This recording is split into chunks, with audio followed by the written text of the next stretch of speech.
Welcome to Illo Talk. I am Cory Kerr, and today we're going to talk about some tips and tricks on how to do sticker stint, or more specifically, how to fight through a short period of time where you've got to do a lot of work on a daily basis. And if you are wondering about my stickers, and if you've been waiting for me to finish all of these stickers before you buy stickers, and they're not just stickers, you can also get hoodies and phone cases and whatever. Just go to corykerr.com/store, and then right here you can click on TeePublic. That's where I uploaded them. I've got some older stuff on these two.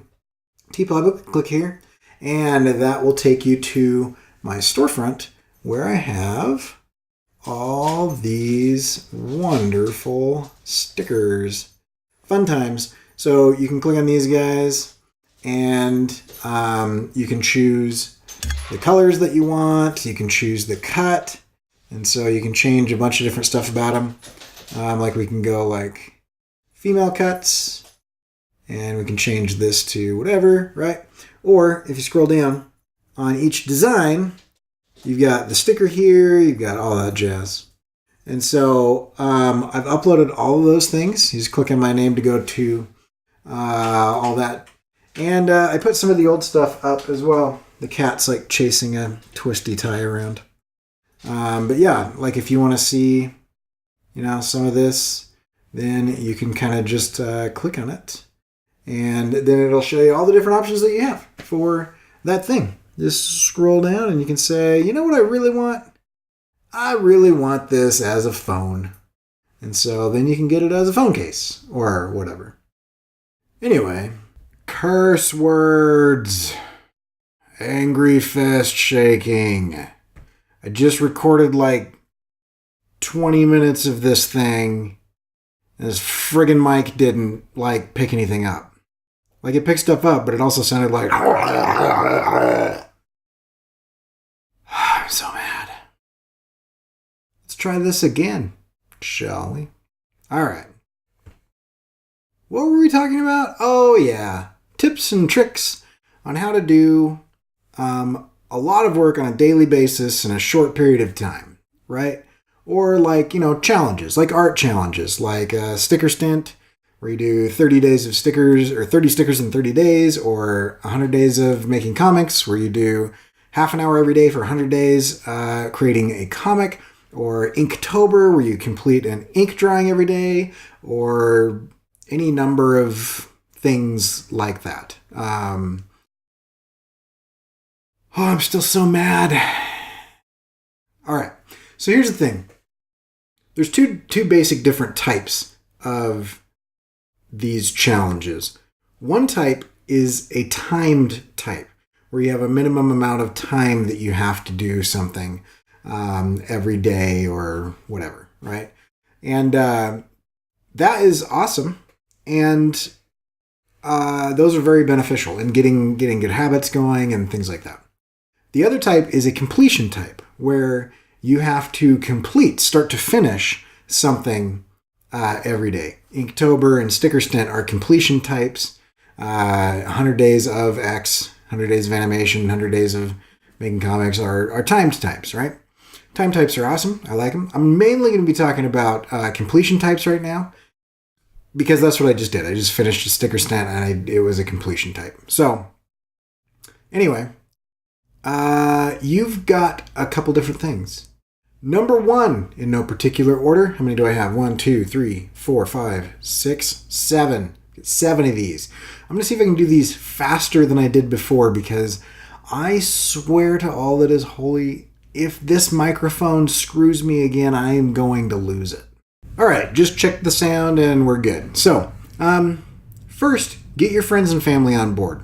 And I don't just mean like say, hey guys, look, I'm doing this thing. I mean, you need to articulate the importance of this thing to those that live with you and work with you. You have to do it in a weird way or whatever, but before my wife and I got on the same page and stuff like this, I would be very resentful quietly in my mind that she didn't just automatically read my mind and understand somehow intuitively that I needed time to be able to do stuff like this. Since then, which was years and years and years ago, we've both begun to communicate with each other much better, and it's awesome. Having your spouse on board is amazing, because here's some of the things that happens, right?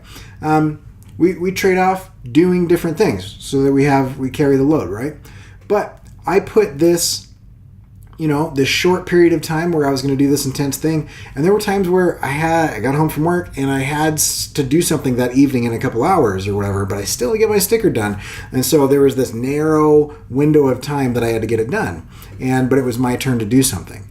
And I saw her often, step up and say, no, I got this, you go get your sticker done, you got to do that, right? And I've seen this happen with Josh's wife and other people. Like, you can get out there and you can have somebody that's really supportive in your life, and it's very, very helpful. And I do the same thing with the things that she finds important. If there's something that gets in the way of that, or if there's somebody that tries to encroach on that time or that space or that whatever the thing is, I'm like, nope, this thing is important. It's got to happen. So I'm going to make this and this and this happen so that she can do that thing. And being on the same page in those type of things, and not taking advantage of that, but just knowing that there are times and places that things need to happen, and people go out of your way to protect those times that you've dedicated towards that. That's super important, right? And that's on you as the artist. That's on you as the creative. That's on you as the writer to be able to communicate your needs and your boundaries to those around you, okay? And people that respect and love you for who you are and what you create should also respect the fact that you need time to create those things, right? And so that's the first thing, is communicate to people like, this is my plan, this is what I plan on doing, and I would really appreciate it if X, right? I really need your help doing that. In return, I will make sure that blah, blah, blah, blah, blah, blah. It doesn't have to be as stiff as that. That's definitely not how the conversations go with me and my wife, but, that general idea, right? Number 2, plan ahead, okay? If you are doing a completion project where you have to complete something every single day, one of the most difficult things to do is to come up with an idea. And if you come up with those ideas prior to starting, that's why in stickerstint I set up day 0. And day 0 is an infinite amount of days, whatever it takes you to come up with 30 ideas, right? And planning ahead is really important. Sketch a ton. Always write your ideas down. I use Trello for that. I have Trello on all of my devices, and whenever I think, oh, that would be a cool sticker, I jump on Trello and I throw it on there immediately. I don't care what's going on, I get it on there, because time passes and that idea is gone. Sometimes I'm not as descriptive as I need to be. I have a couple notes on Trello that literally I have no idea what I imagined. There's one that I've talked about several times. I still wish, I know I had a very clear picture in my mind of what this thing looked like, and the note that I wrote down in Trello was goo monster machines. I'm sure it was awesome, but literally I have no clue what I was talking about. And so I still haven't come up with what that would be. I don't know if it's a machine that makes goo monsters. I don't know if it's goo monsters that are like part cyborg. I don't know if the monsters themselves are the goo, and then they've built exoskeletons that house them as sort of like piloted mecha suits. I have no idea what I meant with that. But anyway, I'm sure there's a good idea somewhere. But often when I would get stuck, I would go to my Trello board. I've got hundreds of things that I want to draw. I go to my Trello board and I just flip through, and whatever one jumped out at me at the time, I could do that sticker, right? Also, planning ahead means that you need to make sure that you are setting yourself up for success. For example, I planned this to be during a pause of major projects, which is something that I'm going to do from now on. If I have big major projects going on, I'm going to make sure that every once in a while I hit pause on that and I do a bunch of tiny work so that I can get a lot of iteration going to kind of fuel that. And I'm on fire right now. I've got 30 new things that I drew. 27 or 28 of them were pretty good. I hate a couple of them, and all the good stuff is up on my store, and it's awesome. I'm really excited about that. But that could only happen because I stopped working on my children's book, and I was going to start working on my children's book again in February. And so I had this small gap between Christmas break and February where I could get some stuff done. That included day 0. And then as soon as January 1st hit, I was going to hit this and do it. And that's what I did. And that was part of planning ahead. I need to make sure that that fit into my schedule. Now, Kevin Cross has mentioned this as well as a way of hesitating to move into doing 100 days of making comics. And 100 days is a long time. That's a third of a year, basically. And so sometimes you got to say, there will be some times during this that is going to be very difficult, but I'm going to do it anyway, right? Or whatever. So yeah. And then I also turn down things. There are times when I would like a lot of freelance work, and there are other times where freelance work comes my way and I say, you know what, I don't have time to do that right now, but talk to me in February and I will be able to do that. And if that doesn't work for him, then that's okay. That's an opportunity that I can let pass. And, you know, some people need freelance work to survive. Some people, freelance work is a big part of their income or their only income. For me, in my situation, I don't need it because I've covered our bills with my day job. And so when it comes and I want it, it's great. When it comes and I don't, I either see if they can wait or I just say no. And so that's planning ahead. The next one is rules for distractions. I have a lot of things in my life that I enjoy doing that also get in the way of me creating. One of those things is video games. One of those things is family. One of those things is work. One of those things, there's lots of things. I like watching movies. I like taking naps. I like hanging out, you know, or whatever, right? And so a lot of those things can, in my life, if left unchecked, become unruly and grow out of control, and it becomes a huge problem. And so what I've done, especially when I have a deadline and I've got things that I need to produce, is I put boundaries and perimeters and parameters around those things. I don't think it's actually very realistic to say, I'm going to work 8 hours a day, and then I'm going to come home and I'm working another 8 hours, and then I'm going to sleep, and then when I'm not sleeping, I'm going to be working, and I'm going to work, and I'm going to work, and when I'm sleeping, I'm going to be dreaming about working, and I'm never going to relax or have any fun or do anything like that because I'm a productive person. I think that's stupid, and I don't think it's very effective. And actually, I think if you do that your productivity will decrease, and you'll be spending more time doing less. And so dedicated blocks of time is important. For me, I said, all right, during the month of January, I will not touch a gaming controller until I have finished my sticker for that night and I've decided on the sticker that I'm going to do the next day and possibly sketched it. I did break that rule several times, and every time I did, I took a hit. I had made a sacrifice in sleep or something to kind of counteract that, because it was a problem. I deleted all the games off of my phone because you can sit there in the bathroom for 45 minutes pooping while you play different games, and all of a sudden, you know, you've lost an hour or whatever, when really you just needed to be in there for 5 to 10 minutes and you're fine. And so there's things like that, right, where I said, for me, I'm going to work first and whatever. But I also had time set aside to where it's like between 5 when I get home from work and 7, that's family time. My daughter's still awake. We have dinner together. Okay. And I wasn't going to work on my stuff during family time. That's not a good thing. Okay. I don't want to be that distracted dad or that absentee husband or whatever. And so that was family time. And often I would hang out with my wife while I was doing these stickers, right? But I would never do them before 7 p.m. So that gave a very limited amount of time if I wanted to get to bed at a reasonable hour and get a sticker done. I had to make sure that I actually started by 8, right? And so people went to bed, mill around, do whatever you got to do. You hit the books at 8 o'clock, right? And then kind of move from there. And so distractions need to be contained and have rules. Not eliminated. I don't think eliminated is a good idea, but contained is great. The next one, number 4. Are we in 4? C, D, 17? I don't know. Whatever the one is after distractions. Hone your workflow. Okay, if you are going to be doing completing something every day, then oftentimes there's not a ton of room for experimentation with your process, though I did do that a little bit. But sometimes if I've got a few days or a week or whatever to do an illustration, I experiment a little bit. I kind of mess with colors a little bit. I kind of try, see what happens if I do this, or if I do this, or I try this, right?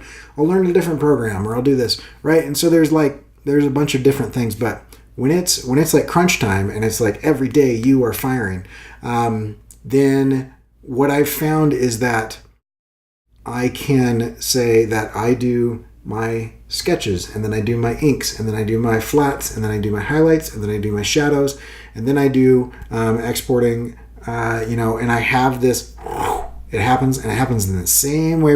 And the thing that changes is the illustration itself, the concept, but the process is rote. The process doesn't change. It fires, do, right?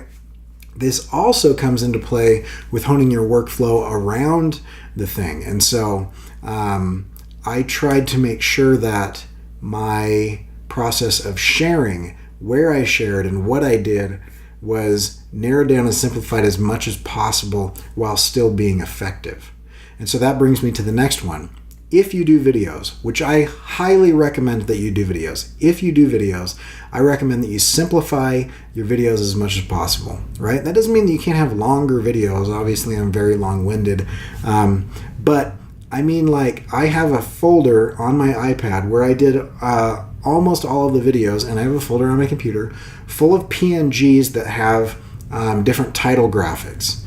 And so I don't have to create that title graphic every single time. I just drag it on there, it's good to go, right? And I've got a couple for different situations. I've got one that takes up about 20% of the left side, one that takes up 10 or 20% of the right side. I've got several different bars that go across the bottom, and I've got big splash screens. I take those things, just drag them on. I don't have to think about it, and then I can just type in whatever it is, right? And so you kind of go fast with that type of thing.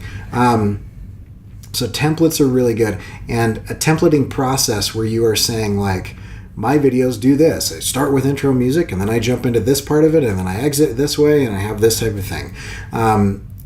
That type of thing is kind of like honing your workflow, but specifically to videos, you've got to get that part of the process down so that it happens much more quickly.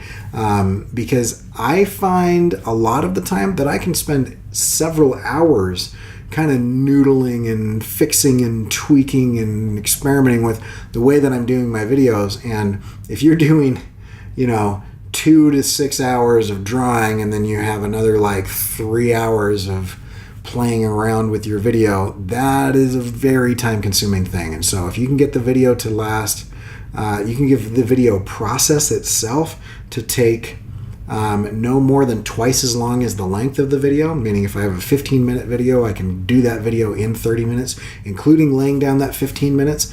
That's kind of the best way to do that. And so you'll notice in my sticker stint that I didn't do a lot of movement, a lot of keyframing. You didn't see a lot of, it was pretty static. Everything was, in film terms, kind of locked down. Like, take the tripod, lock it down, don't move it, right? I'm not going to go in there and do major animations or things like that. So simple videos. And then I have like notes on my phone with hashtags and video descriptions. And so I don't have to sit there and think like, what am I going to write as hashtags here? And I've got about 20 of them. I dump those in there. I might add 5 or 6 more on the bottom, and then I do the descriptions. I don't know, maybe that hurts me, I'm not sure, but it speeds up the process. Okay, another one is committing publicly. You need to publicly commit and explain to everyone what's going on. This is probably one of the most important things. You couple this with the videos and sharing what you're doing in your work publicly, and it becomes a huge motivating factor.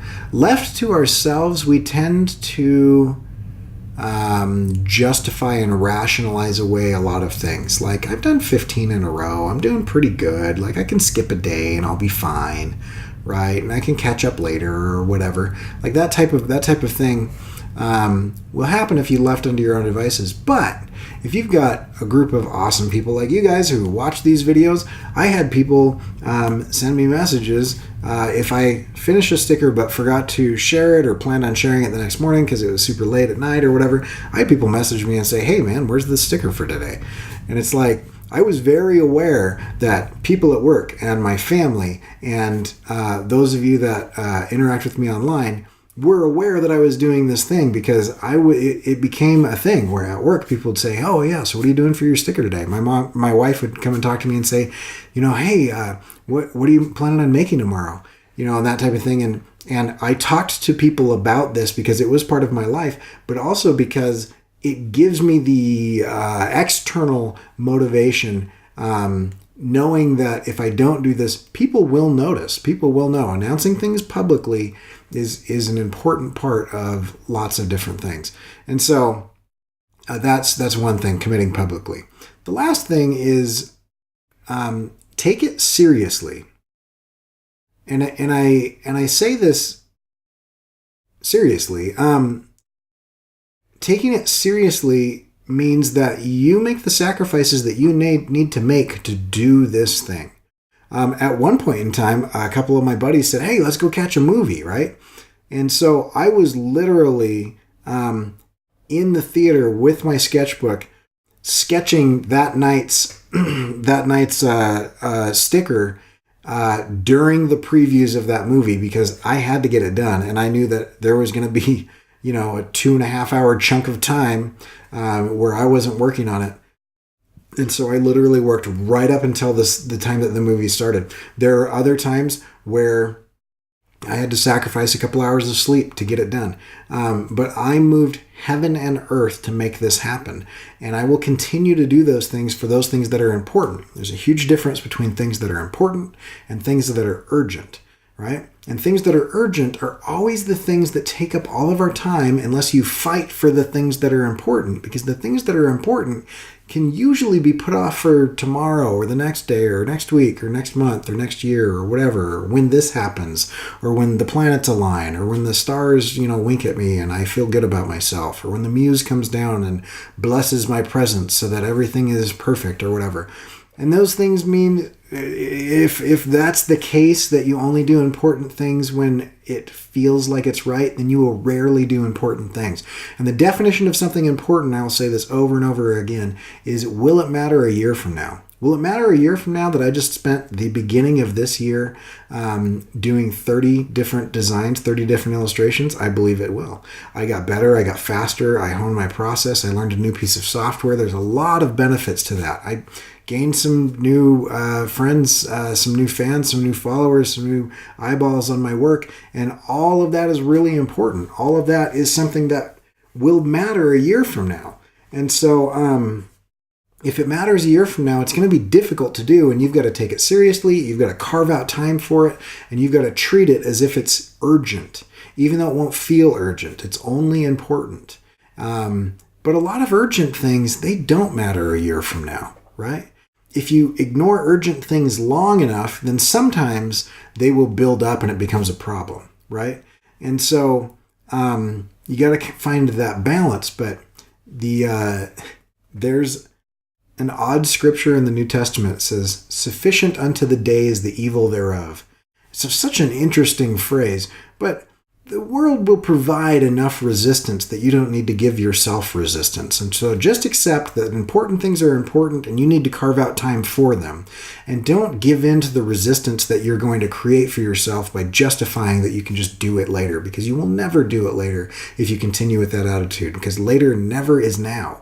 Later is always in the future, and you never actually arrive at later. And so if your mentality is that I will do this later, I'll start this later, I'll put this off till later, then later never comes, you never do anything important, and you will have wasted your life. I realize that that's a little bit harsh and it's hard to hear, but if you don't take yourself and your work seriously, then nobody else is going to. And so that's the last one, is take it seriously. So there's my tips and tricks. There's probably more. But just off the top of my head, I thought those were the main things.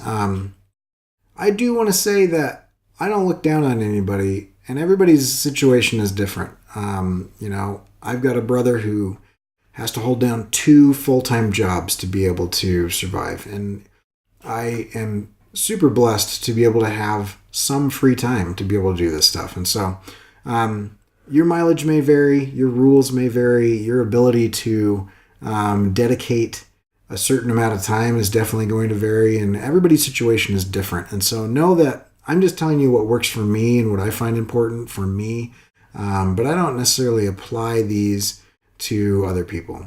One more thing, kind of a bonus round. This has come up. Don't wait until you're good. Don't wait until you're better. Don't wait until you like your art. Don't wait until you aren't embarrassed about what you create. This is a huge problem. One that I've suffered from, and one that I know a lot of younger artists suffer from, is we see a lot of good work out there. We see a lot of stuff that is much better than what we are creating. And if you are intimidated by that, or wait until you are better to be able to do things or share things publicly, you won't get better. And I hope that doesn't come across as a threat. It's just a reality.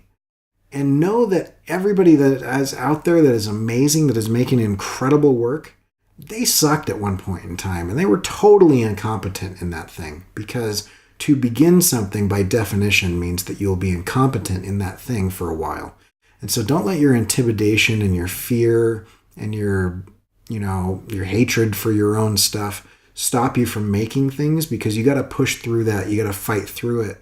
And when you do that, eventually you'll start leveling up, right? And that feeling of not liking your work might never go away. For me, it doesn't. I dislike a lot or most of what I create.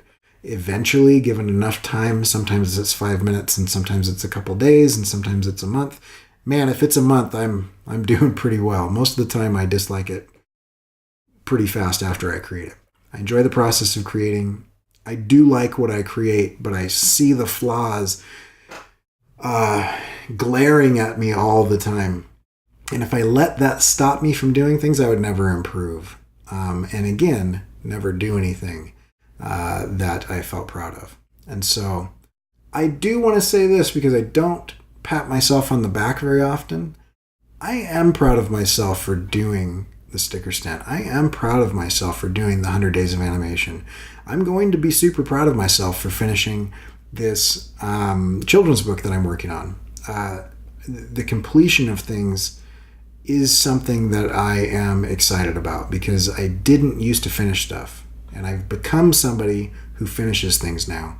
And that is something that I am excited about and hope to continue, and will fight tooth and nail to make sure that that continues to be the case. Anyway, that was a little bit longer and a little bit harsher than I intended. So